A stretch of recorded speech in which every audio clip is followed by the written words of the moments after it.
আসসালামু আলাইকুম প্রিয় দর্শক, আজকে আবারও একটা নতুন গান নিয়ে আসলাম। এটা হলো গোয়ালপাড়িয়া গান।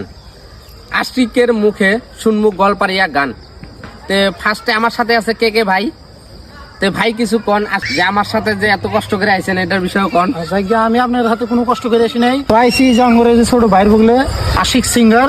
তো আঙ্গরে আসামের মধ্যে সবচেয়ে মানে যেটা গান আর কি সবসময় কইলে মানে ফুইটে উঠে গোয়ালপাড়িয়া গান। গোয়ালপাড়িয়া গান যত আসামিজ গান আছে সব গানের মধ্যে কিন্তু আমাকে গোয়ালপাড়িয়া যেটা গান আছে ওইটা কিন্তু একদম মানে আর কি কমু বলার মতন ভাষা নাই। গোয়ালপাড়িয়া গান যে শুনবো আর মানে শরীরে কমসে কম একবার হলে ভাইব্রেশন মারবো। তো সেই গোয়ালপাড়িয়া গান আশিকের মুখে আজকে শুনবো, মনোযোগ দিয়ে একবার কানে মানে ফ্রেশ করে নিয়ে গানটা শুনেন। আশিক সিঙ্গার গোয়ালপাড়িয়া গানটা বলবে, খুব সুন্দর গান। তো এখন গানটা বলো।